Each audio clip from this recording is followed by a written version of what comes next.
Hola, ¿cómo están? Bienvenidos a una nueva revisión semanal de los mercados para repasar lo que ha ocurrido en los últimos días con las bolsas, el cobre, el dólar, la bolsa chilena, cómo se han desempeñado en los últimos días también los multifondos, qué podemos esperar de cara al futuro y, como siempre, un libro recomendado. Acá está de vuelta el oso que se come al toro, esta fábula histórica de Wall Street, en donde está la lucha típica entre el toro y el oso. La está ganando en los últimos días el oso, porque estamos teniendo todavía una corrección que está siendo relevante. Ya el Nasdaq 100 cae más de un 20% y también el Standard & Poor's 500 tiene una caída superior al 12%. La última semana ha sido nuevamente negativa, con el Dow Jones cayendo un poquito más del 2%, Standard & Poor's 500 y Nasdaq caídas superiores al 3%. El VIX se atenúa el alza que estaba viviendo anteriormente, corrige un 1,5%, el Bitcoin sube levemente un 1,4%, el petróleo también, después de alcanzar un máximo, se revierte esa alza y corrige en la semana un 5,7%. El oro sigue subiendo lentamente y el cobre cae un 6,6%.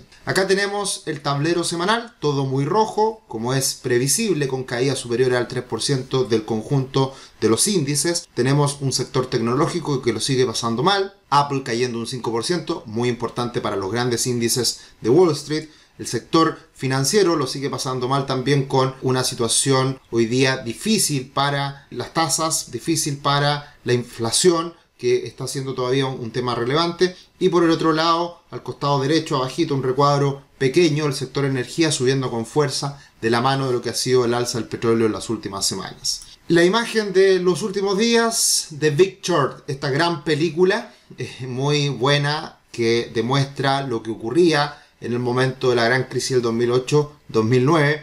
Tenemos a los protagonistas, con el oso en Wall Street, con Joe Biden como presidente de Estados Unidos, Vladimir Putin y también Jerome Powell, presidente de la Reserva Federal de Estados Unidos. Va a ser una semana importante por todo lo que sigue ocurriendo entre Rusia y Ucrania, pero principalmente con lo que haga la Reserva Federal en esta esperada reunión de política monetaria, en donde se espera que comience a subir por primera vez las tasas de interés en Estados Unidos, la Reserva Federal. Así que va a ser muy importante, teniendo en cuenta también que en la última semana conocimos los datos de inflación en Estados Unidos, un 7,8, 7,9% anualizado en los últimos 12 meses, la inflación general, y la inflación subyacente un 6,41%. Alta inflación, la mayor de las últimas décadas, la mayor desde los años 90, y por lo tanto se espera que la Reserva Federal por fin comience a subir las tasas para controlar la inflación. ¿Lo logrará? ¿Es responsabilidad de ellos 100%? Hoy día que tenemos un precio del petróleo por las nubes,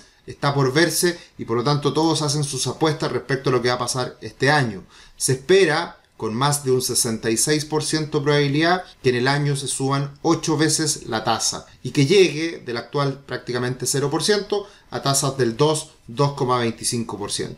La gran mayoría está esperando que suban en esa proporción. 34% de los encuestados esperan que alcance la tasa en 2%. Sin embargo, hay una cantidad relevante de expectativas de que suban las tasas incluso un poco más, hasta el 2,5%, hasta el 2,75% y hasta el 3%. Por lo tanto, más de un 66% de las probabilidades esperan que suban las tasas más de ese 2%. Y ahí podemos ver cada banco de inversión cómo va haciendo sus proyecciones. Goldman Sachs, por ejemplo, espera una tasa a fin de año, una expectativa de tasa al 2024 incluso superior. Que este año se suba a niveles del 2% y un poco más, pero que siga subiendo la tasa de interés de cara al 2024 con alzas importantes. Por lo tanto, eso es lo que se va a ir jugando en las semanas próximas, en los próximos meses. ¿Cuál va a ser ese objetivo de la Reserva Federal de seguir subiendo las tasas para que tenga impacto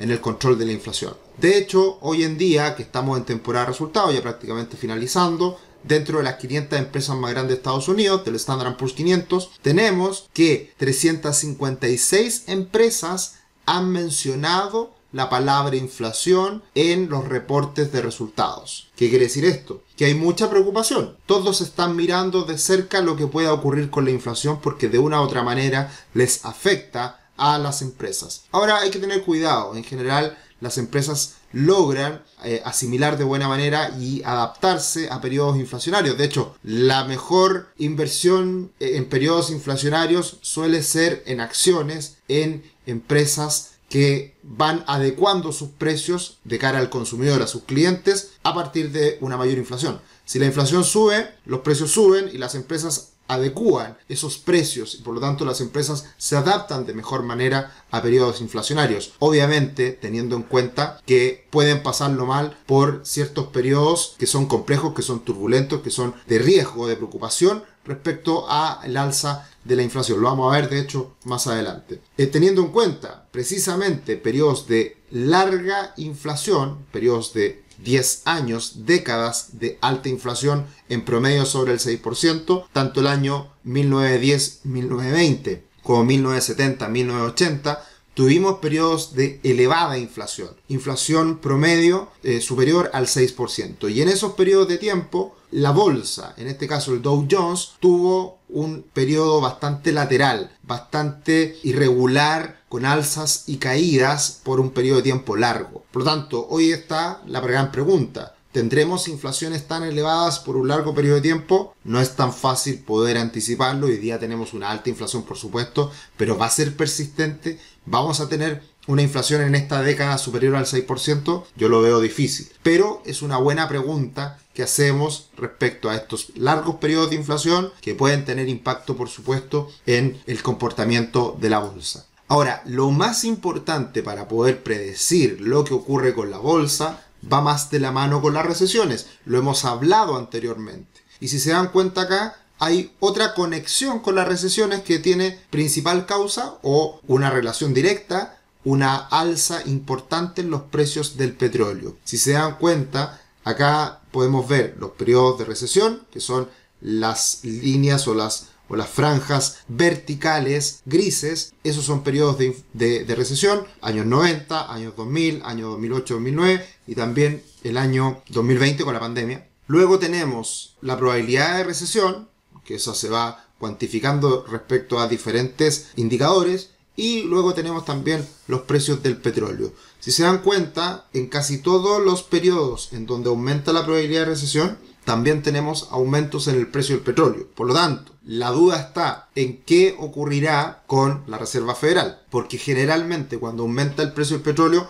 aumenta la inflación y la Reserva Federal sube fuertemente las tasas. Y eso termina generando una recesión. Entonces, está todo directamente relacionado y hay que ver muy de cerca el accionar de la Reserva Federal para ver cómo asimila estos cambios en los precios del petróleo y cuál puede ser el impacto que pueda llegar a tener en una eventual recesión. Por ahora no se ve una recesión en el muy corto plazo, pero obviamente ha ido aumentando la probabilidad de que esto ocurra, principalmente por cómo se van comportando en el último tiempo los diferenciales de tasa de las tasas de corto plazo versus las de largo plazo, que eso es un buen indicador de cómo anticipar una posible recesión. Ahora estamos viviendo una particularidad bien interesante en el Standard & Poor's 500. La única vez en que ha caído más de 2% en enero, febrero, marzo en la historia del Standard & Poor's 500 fue el año 1935. Y por lo tanto, hoy en día, que está ocurriendo lo mismo, nos hacemos la pregunta de qué podrá ocurrir, o más bien,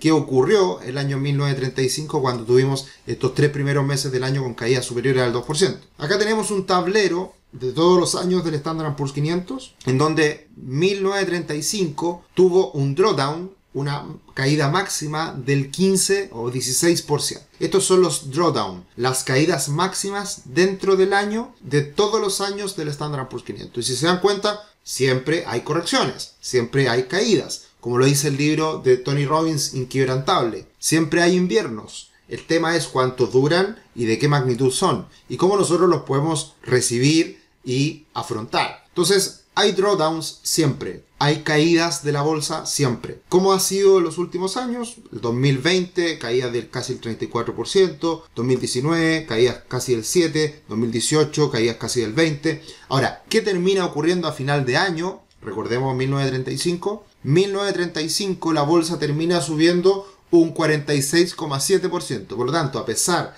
de comenzar esos 3 primeros del año difíciles, con caídas superiores al 2%, la bolsa en 1935 llegó a subir un 47%. ¿Qué ocurrió en los últimos años? Bueno, 2018 caía casi del 20, terminó cerrando con una caída del 4,4. 2019 caía del 7 prácticamente y terminó subiendo un 31. 2020 cayó casi un 34 y terminó subiendo un 18, o sea, una recuperación de más del 50%. 2021 caía del 5 y subió un 28,7. ¿Qué pasará este año? No lo sabemos, pero lo interesante de este gráfico es que muchas veces, a pesar de las grandes caídas durante el año, termina subiendo la bolsa y terminando en terreno positivo. Por tanto, son correcciones normales que hay que recibirlas de buena manera, como oportunidades, como dificultades que son propias del mercado. No todo es miel sobre hojuelas, no todo es una taza de leche, todo tranquilo. No, pasan cosas en los mercados y hay que saber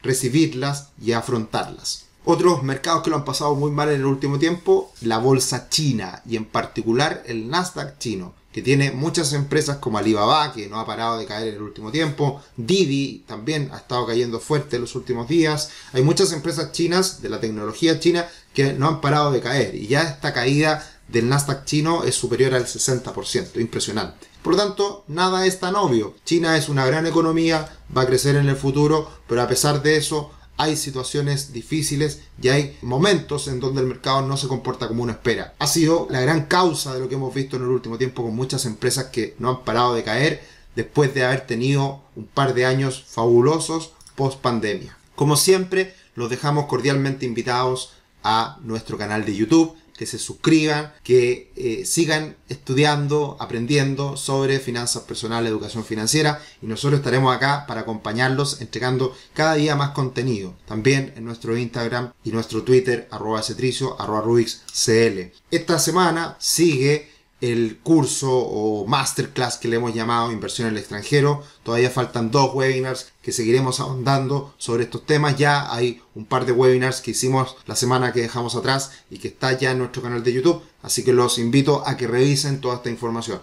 Mucho contenido en nuestro canal de YouTube. Si algo se han perdido, vayan a buscar la información porque hay muchos webinars bastante buenos que hemos ido desarrollando en el último tiempo. También tendremos otro webinar con Caro Molina, 3 primeros pasos para salir de tus deudas. Y también, anticipándonos a lo que viene en abril con la operación renta, estaremos hablando con Mauricio González nuevamente respecto a cómo tributar y qué novedades nos trae la operación renta en abril de este año. Precio del cobre nos estaba entregando una muy buena señal al inicio de la semana. Bueno, hasta por ahí la buena noticia, porque subían todos los commodities, subía el precio del petróleo enormemente, también subía el cobre, pero se corrige rápidamente y se estabiliza en niveles de 4,62 precio la libra. Hay buenas perspectivas para el cobre porque se espera que siga avanzando esta revolución eléctrica en donde sigan aumentando las energías renovables, las energías alternativas. Y esas energías alternativas ocupan mucho cobre, por lo tanto se espera un periodo largo de buenas perspectivas para el precio del cobre. Además, con países como Chile, Perú, principales productores de cobre, que políticamente no lo están pasando muy bien y por lo tanto hay incertidumbre para hacer grandes inversiones y equilibrar oferta y demanda. Así que son ambos escenarios muy positivos para el precio del cobre. El precio del dólar en Chile se ha estabilizado en niveles de 7.95, 810 y vamos a ver por dónde termina rompiendo. Si rompe a la baja, de cierta manera adoptando estos buenos precios del cobre y también mayor estabilidad que vemos para la región, por lo menos. Vamos a ver más adelante cómo Brasil ha ido capturando de buena manera estos aumentos en los precios de las materias primas y por lo tanto también Chile le podría pasar lo mismo. Así que muy interesante esta figura, ya que cualquier ruptura nos va a dar nuevas señales de hacia dónde se va a dirigir el dólar en las próximas semanas. El IPSA subiendo lentamente, se quedó un poquito pegado la última semana, pero está ahí luchando con los 4.700 puntos. Si los llegara a romper, hay muy buenas perspectivas para la bolsa local, como lo ha sido también el desempeño de Brasil. Acá tenemos cómo se empiezan a distanciar nuevamente la bolsa de Brasil con la bolsa de Chile, medido en dólares. Así que estas son buenas noticias para que eventualmente la región latinoamericana siga capturando la incertidumbre a nivel global y el buen comportamiento de los precios de las materias primas de las últimas semanas. En cuanto a los multifondos, el multifondo A no para de caer. Última semana cae más de un 3%, en marzo cae más de un 3%, en el año más de un 12%, y como siempre en los mercados financieros todo se tiende a equilibrar. Multifondo C cayendo también, pero el que era el patito feo, el que era el que nadie quería el año pasado, Multifondo E, se ha comenzado a recuperar rápidamente, subiendo en marzo, está mal acá la tabla, en marzo subiendo más de un 3%. Y acá podemos ver el gráfico del Multifondo A con el Multifondo E, tomado en consideración los precios de valor cuota de Cuprum, como tuvimos ese peor momento en octubre del año pasado con ese desplome del Multifondo E y el buen momento que vivía el Multifondo A, y todo eso se ha ido corrigiendo y hoy en día una gran recuperación del Multifondo E, una gran recuperación, o sea, una gran caída del Multifondo A. La diferencia entre ambos fondos en los últimos meses se ha ido ajustando más o menos un poco más de un 20%. O sea, la diferencia enorme que se veía entre ambos fondos se ha ido ajustando y hoy día se ha ido eliminando aproximadamente un 20% de esa distancia entre ambos fondos. Así que, ¿cuándo esto va a terminar? ¿Cuándo va a cambiar? ¿Cuándo se va a estabilizar la caída del Multifondo A? No lo sabemos, hay que estar mirando lo que pasa con los mercados internacionales y también con el dólar. Así que, por lo pronto, no se ve muy auspicioso el panorama, pero siempre hay que tener en cuenta que cuando llega el máximo de pesimismo al mercado, generalmente es cuando se da el punto de inflexión. Lo vamos a ver precisamente ahora en adelante con lo que podemos esperar. Este es un gráfico muy bueno, pueden ahí pausar y ver todas las situaciones en los últimos años, desde el 2009 a la fecha, de cómo hemos tenido muchas razones para vender. Y lo único que ha hecho el Standard & Poor's 500 es subir. Y por lo tanto siempre vamos a estar en presencia de temores, de situaciones extremas, de una crisis, de una recesión posible, de una guerra, de muchas cosas que van pasando a lo largo del tiempo y que se suelen exagerar también respecto al impacto que puede tener en bolsa. Así que pueden quedarse acá analizando cada una de las noticias que aparecían en diferentes momentos, que eran riesgo y que finalmente, más allá de correcciones menores, la bolsa ha continuado subiendo, ha continuado a largo plazo con un buen impulso. Y este gráfico ya lo hemos mostrado en otra ocasión, de una u otra manera lo hemos hecho ver, que cuando uno invierte en la bolsa, cuando uno invierte en el Standard & Poor's 500, siempre en nuestra referencia, desde 1929 a la fecha, si uno invierte por un día, tiene una probabilidad del 46% de perder dinero. O sea, en un 54% de las veces vamos a ganar dinero, invirtiendo solamente un día. Si invertimos por un periodo de un mes consecutivo, la probabilidad de perder es de un 38%, o sea, es un 62% probabilidades de ganar dentro de un periodo de un mes. Y así sucesivamente. Cuando llegamos a una inversión durante un periodo de tiempo móvil de 5 años, la probabilidad de perder es de un 10%, la probabilidad de ganar un 90%. Y a 10 años, aún más, se incrementa esa probabilidad de ganar. Por lo tanto, en el largo plazo, siempre, o más bien la mayoría de las veces, porque no es 100%, eso pasa ya cuando se superan más de 20 años, pero en la mayoría de las veces vamos a tener una probabilidad alta de ganar dinero cuando invertimos a largo plazo en bolsa. Así que es parte del juego, hay que saber que pueden venir estas correcciones y hay que enfrentarlas de buena manera diversificando e invirtiendo en otros instrumentos que no sea solamente bolsa. Eso nosotros lo hacemos habitualmente con nuestros clientes, tenemos un amplio abanico de posibilidades de inversión y por lo tanto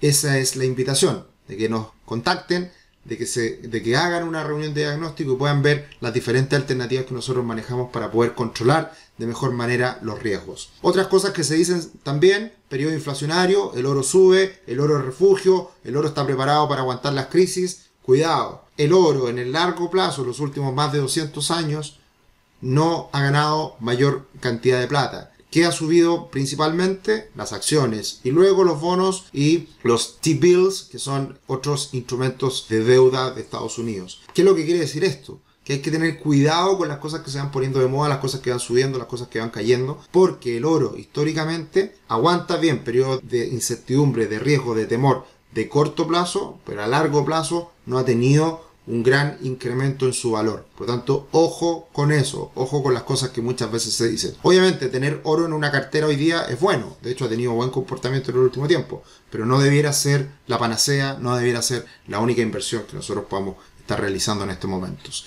Y hablando de estos indicadores de expectativas, hay uno muy conocido que es el Bull and Bear de Bank of America. Está en una zona baja, pero todavía no extremadamente baja.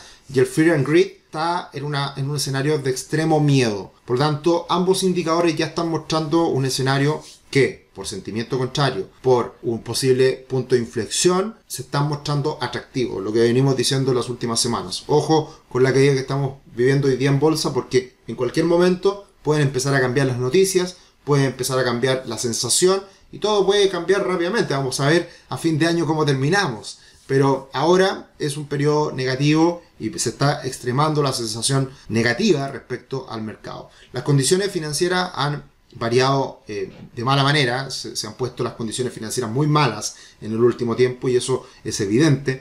Por lo tanto, estos también son indicadores que van determinando, tratando de anticipar cómo puede ser el comportamiento en bolsa. Así que también es algo que hay que estar mirando. Y lo que ha pasado en concreto en las últimas semanas es que salió mucho flujo de la bolsa europea, probablemente lo más golpeado Europa de lo que está pasando con la crisis Rusia-Ucrania. ¿Y dónde ha llegado mucho dinero?